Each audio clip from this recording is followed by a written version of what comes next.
స్థలం కొనుక్కున్నాము. మమ్మల్ని స్థలం దగ్గరికి రాని మా ఆయన 2000 నెలకే 2021లో కొనుక్కున్నాం. 2000 నెలకే చనిపోయినాడు మా ఆయన. చనిపోయినాక తర్వాత మేము కొంచెం బాధలో ఉండి మేము ఆ స్థలం దగ్గరికి పోలే. ఇప్పుడు స్థలం దగ్గరికి పోయినా నుంచి మమ్మల్ని దౌర్జన్యంగా తిట్టడము, వాళ్ళు బలిజలని శాస్త్రీయంగా కొట్టడము, నన్ను రావద్దని చెప్పడము. మాది ఆ స్థలం కాబట్టి నా పేరు వాళ్ళ దగ్గర ఏమన్నా తీసుకోమని చెప్తాను. మా వల్ల కాక మేము ఎస్పీ దగ్గరికి వెళ్ళాం. ఎస్పీ దగ్గరికి వెళ్తే దేవరా మాకు ఇట్లా అన్యాయం జరిగిందంటే ఆయన ఎంఆర్ఓతో కంప్లైంట్ ఇచ్చి ఆయన ఎంఆర్ఓ ఎవరిని వీళ్ళదా కాదా ఆ స్థలం వాళ్ళదే అని అంటే 2 నెలలకు మళ్ళీ ఆయన విచారించుకొని మాకు కొమ్మలపాటి ఐవారంలోది ఆ స్థలం అని చెప్పి మమ్మల్ని క్యాండిడేట్గా నిలబెట్టాడు. ఆయన ఈ పొద్దు మేము కాక ఆయన కలెక్టర్ కాడ నుంచి కాగితం పంపించినాడు, అన్నీ చేసినాడు. మళ్ళీ ఎంఆర్ఓ ఇప్పుడు వెళ్ళదే అని చెప్పి ఈ స్థలం ఆ కొమ్మలపాటి ఐవారంలోది అని చెప్పి కాకుండా ఇప్పుడు మేము స్థలం కాడికి పోతే మమ్మల్ని వాళ్ళు వెంకటయ్య భార్య సీను వాళ్ళందరూ మమ్మల్ని రాళ్ళతో కొట్టడము. ఆడవాళ్ళు వచ్చేది, మగవాళ్ళు ఇద్దరే వచ్చేది, 30 మంది ఆడవాళ్ళు వచ్చేది కొట్టేది. 20 మంది ఉన్నారు, వాళ్ళు 20 ఇళ్ళు ఉన్నాయి. మమ్మల్ని కొడతామని చేస్తామని దేవుడు మేము ఏం చేయాలా, మేము బీదవాళ్ళం మళ్ళీ మమ్మల్ని ఇట్లా చేస్తానని ఇప్పుడున్నా మేము స్థలం అమ్ముకోవాలని మేము అనుకుంటున్నాం. మాకు ఏం అన్యాయం లేదు, దేవుడే న్యాయం చేస్తాడని వచ్చినాం. కొమ్మపాటి ఐవారమ్మ లక్ష్మీనారాయణ రెడ్డి దగ్గర మేము 2021 సంవత్సరము భూమి కొనుక్కున్నాం. బద్వేల్లో మా నాన్న చిన్న ఉద్యోగి, ఎక్కడ ప్రొద్దుటూరులో మున్సిపల్ కార్పొరేషన్లో హౌసింగ్ డిపార్ట్మెంట్లో చిన్న ఉద్యోగి. ఆ రూపాయి పోగు చేసుకుంటూ మమ్మల్ని చదివించుకుంటూ గవర్నమెంట్ స్కూళ్ళల్లో ఆయన పోగు చేసుకుంటూ లక్ష్మీనారాయణ ఆయన కూడా డి దగ్గర డ్రైవర్ అనమాట. అతను చెప్పంగా ఆయన కూడా జమలమడుగు నియోజకవర్గమే, మాది కూడా జమలమడుగు నియోజకవర్గమే. ఇక్కడైతే నీ పిల్లలకి ఫ్యూచర్లో అయినా బాగుంటుందనే ఉద్దేశంతో చెప్పడం వల్ల ఆ సంవత్సరంలో అంటే ఒక 10 ఏళ్ళ కిందట ఆ భూమి కొనుక్కున్నాం. ఆ స్థలము అదేంది 92-74 బిట్లో. ఆ 92 బిట్ ఏమో అలాగే ఉంది. 72 బిట్లో ఈ పక్క చూస్తే బల్జోళ్ళు, చుట్టూ అందరు బల్జోళ్ళు ఉన్నారు. మెయిన్ ఇప్పుడు కారణం ఏంటంటే ఎస్సీ అనే మొత్తం మీరు వచ్చి ఉన్నా కూడా మీరు వచ్చి 21వ తేదీ మార్చి 21వ తేదీ కొన్నాము. నెలకి మా నాన్న ఏప్రిల్లో చనిపోయినాడు. మార్చిలో కొన్నాం, ఏప్రిల్ 26వ తేదీ మా నాన్న చనిపోయినాడు. 23వ తేదీ కొన్నాము, మార్చిలో 26వ తేదీ మా నాన్న చనిపోయినాడు. చనిపోయినప్పటి నుంచి మేము వెళ్ళలేదు. అదే ఆయన పట్టా ఉంది, మొత్తం రిజిస్టర్ ఉంది, అన్నీ ఉన్నాయి. ఎక్కడికి పోతుంది అని సంవత్సరం కిందట ఇక్కడ కబ్జా జరుగుతుంది అని రిమాండ్ తీసుకెళ్లారు బద్వేల్ నుంచి కొంతమంది అనే ఉద్దేశంతో ఏమైనా మాది కూడా ఏమైనా కబ్జా చేశారా అని నేను మా అన్న హైదరాబాద్లో చిన్న ఉద్యోగి ప్రైవేట్ సంస్థలో పనిచేస్తాడనమాట. మా అమ్మ నేను చూడగా ఆల్రెడీ అప్పటికే వాళ్ళు చిన్న పెంకుటీలు వేసుకొని ఉన్నారు. ఏమని అడిగితే ఇది మాది, మీది ఏ కులం అనే ఉద్దేశంతో అడిగారు. మేము అడగంగా మేము ఉండే చుట్టుపక్కల అందరం మేము బల్జోలో మీరు వచ్చి ఉండగలరా, ఈడ ఉన్నే కూడా పోయిన సంవత్సరం ఏ కూనీలు జరిగినా మీకు తెలుసా, వాళ్ళని ఎవరు చంపింది అనే ఉద్దేశంతో సంవత్సరం కిందట ఎంత ఘోరంగా జరిగింది, బద్వేల్లో నరికింది, మర్డర్ చేసింది అదే చెప్తున్నారు. మేము సైడ్ కాడికి పోతే నిన్న కూడా మేము 23వ తేదీ అసలు డైరెక్ట్ చిన్న పోలీస్ స్టేషన్లో ఎందుకు అనేసి నేను మా అమ్మ అలాగే వెళ్ళి కడపకు వచ్చి ఎస్పీ ఆఫీసులో మేము కంప్లైంట్ ఇవ్వంగా ఆ రోజు కలెక్టర్ గారికి కూడా ఇచ్చినాం. ఆయన మమ్మల్ని స్పందించినారు, ఎస్పీ గారు స్పందించినారు, మాకు దగ్గర మళ్ళీ ఆయన ఎంఆర్ఓ కూడా మాకు స్పందించారు. అన్ని పట్టాలు మొత్తం అంతా మాకు ఇయ్యంగా కూడా వాళ్ళు మళ్ళీ నిన్న మేము వెళ్ళి ఏదో ఒక సైడ్ చేసుకున్నామని వెళ్ళంగా మళ్ళీ మా మీదికి మొత్తం అందరం ఆడవాళ్ళే వస్తారు, మగవాళ్ళు ఇద్దరే వచ్చేది. ఏమంటే తెలుగుదేశం వాళ్ళు వస్తారు. మాకు ఈ అన్న 10 ఏళ్ళ నుంచి తిరుమలేష్ అన్న 10 ఏళ్ళ నుంచి మాకు ఫ్యామిలీ మెంబర్, మా అన్నకు కానీ మా నాన్నకు కానీ మాకు కానీ మా కుటుంబం కానీ ప్రతి చిన్న ఫంక్షన్లో కానీ దేనికైనా కానీ ఆ తిరుమలేష్ అన్న ఇట్లా జరుగుతుంది అంటే ఎక్కడన్నా ఉన్నామంటే లేదు మా ఇక్కడ దగ్గర ఉన్నాను, నేను మైదుకూరు మండలం దగ్గర అన్న ఎమర్జెన్సీగా రావాలన్న మీరంటే వచ్చి రాగానే అన్న వచ్చి రాగానే తెలుగుదేశం వాడు అది ఇది అని చెప్పి మాకు ఏ పార్టీ లేదు, మేము బీదా బిత్తుకోవాలము, ఏ ఉద్యోగాలు లేవు మాకు, ఎక్కడ సైట్లో ఏం లేవు. మేము గవర్నమెంట్ మా నాన్న చిన్న గవర్నమెంట్ అది కాంట్రాక్ట్ ఉద్యోగస్తుడు ఆయన. మమ్మల్ని ఇంత ఘోరంగా ఇంత హింసిస్తున్నారు. ఏమంటే మీరు వచ్చి ఉండినా కూడా ఈ పక్క చుట్టుపక్కల వేసి వాళ్ళు ఎవరు లేరు, మేమంతా బల్య కుటుంబం 21 కుటుంబాలు ఉన్నాయి అక్కడ, వాళ్ళే ఉన్నాయి. మీరు వచ్చి ఉన్నా కూడా వాళ్ళు కరెంట్ బిల్లు తెచ్చుకొని చూపిస్తాను. అదైనా ఎందుకు చూపిస్తాను? చుట్టుపక్కల మొత్తం అంతా 4 గోడలు వాళ్ళే ఉన్నప్పుడు ఆ నెంబర్లలో మా మధ్యలో ఉండేదానా వాళ్ళు తెచ్చి ఆ కరెంట్ బిల్లు ఒక్కటి వాళ్ళు చూపిస్తారు. వాళ్ళ దగ్గర ఎటువంటివి ఏమే కానీ లేవు. మమ్మల్ని ఎస్పీ గారు స్పందించినారు, మమ్మల్ని కలెక్టర్ గారు మళ్ళీ 10వ తేదీ కలెక్టర్ గారు ఫోన్ చేస్తున్నారు. ఏమ్మా మీకు న్యాయం జరిగింది సార్, మాకు అవన్నీ మాకు కరెక్ట్గా ఉన్నాయని చెప్పారు సార్, ఏమో రాసావు కూడా అని చెప్పినాం. అయినా కూడా నిన్న వెళ్ళింటే నిష్కారణంగా నిన్న రాడ్లతో అన్నని కానీ మమ్మల్ని కానీ మీరు టీడీపీ తరఫున వచ్చినారు, అది వచ్చినారు, ఇది వచ్చినారని పార్టీలో ఇది చేస్తున్నారు.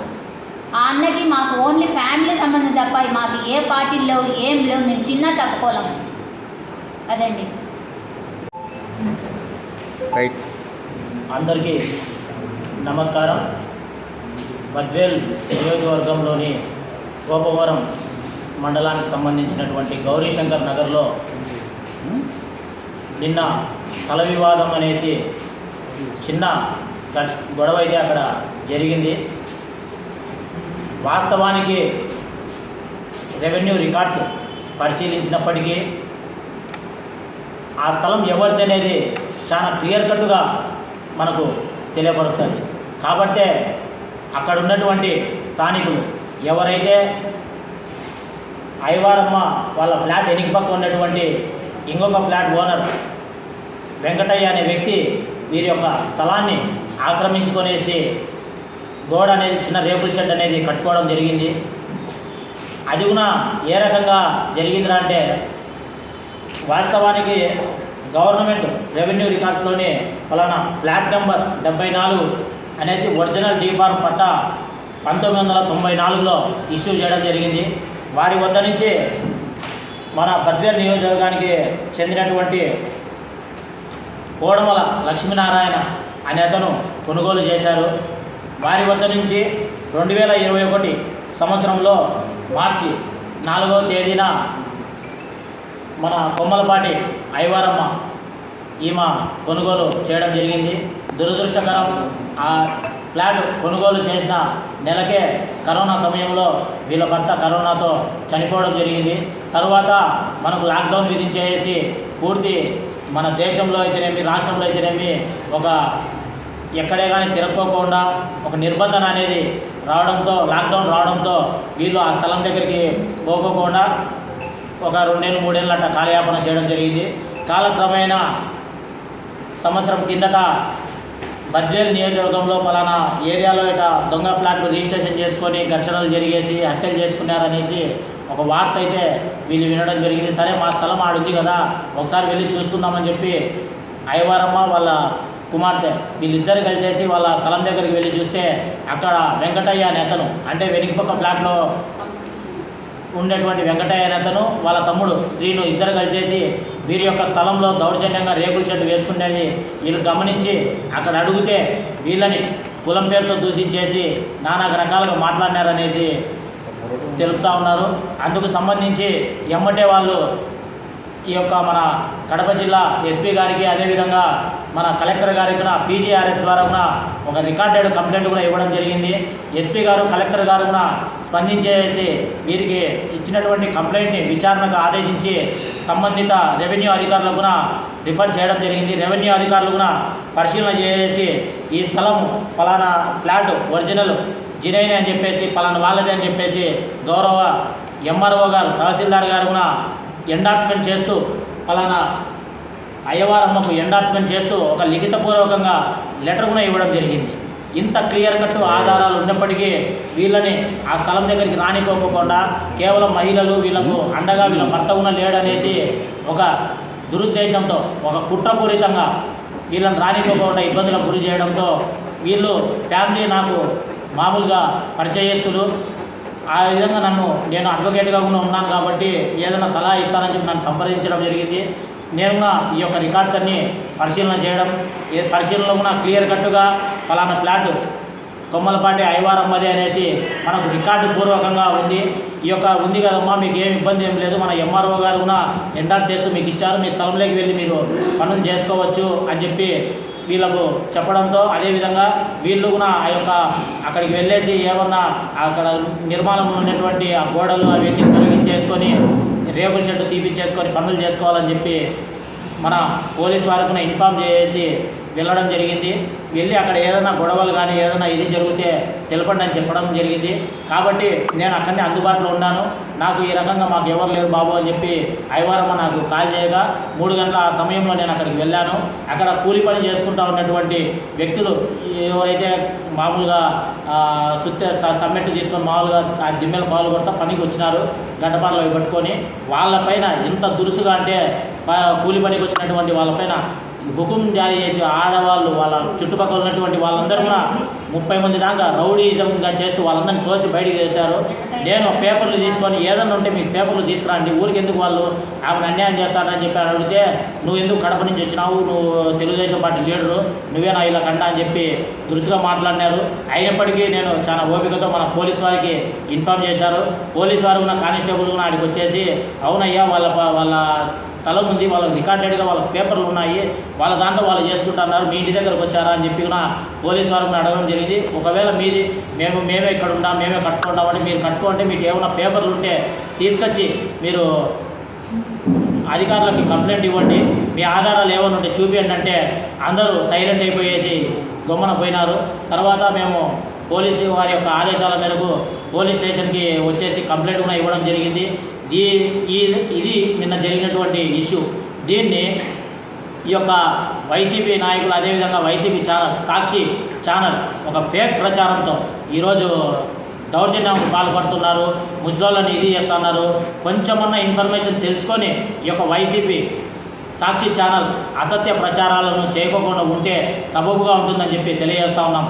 ఎందుకంటే ఒక బాధితురాలు అన్యాక్రాంతమైనటువంటి ఆస్తిని ఈరోజు కాపాడడానికి ఒక భారతీయ పౌరునిగా నేను అక్కడికి వెళ్ళాను. అక్కడ ఏం దౌర్జన్యం చేసింది లేదు, ఏం గొడవలు జరిగింది లేదు, ఏదో దౌర్జన్యాలు చేశారు గొడవలు చేశారు అన్నట్లుగా ఈ యొక్క సాక్షి ఛానళ్ళు అయితేనేమి పేపర్లు అయితేనేమి ప్రచురణ చేయడం అనేది చాలా బాధాకరం. వాస్తవాలు తెలుసుకోండి. మేము సాక్షి ఛానల్ సాక్షి యజమాన్యంగా కోరుతా ఉన్నాం, మీరు రండి క్షేత్రస్థాయిలోకి వచ్చి అక్కడ ఉన్నటువంటి రికార్డులు అవన్నీ పరిశీలన చేయండి, ఎవరిది జినైన్ ఉందా అనేసి రాయమని చెప్పి కోరుతా ఉన్నాం. మీరు మీ యొక్క అసత్య ప్రచారాలకు మీ యొక్క అసత్య ఆరోపణలకు కేవలం నేను ఒక పార్టీలో అధికార పార్టీలో పనిచేస్తున్నానని చెప్పి ఒక దురుద్దేశంతో ఈ రకంగా పార్టీకి డ్యామేజ్ చేయాలని చెప్పి ఒక కుట్రపూరితంగా ఈరోజు ఈ యొక్క సమస్యని పార్టీలకు అడ్డగట్టాలని చూస్తే మంచి పద్ధతి కాదు.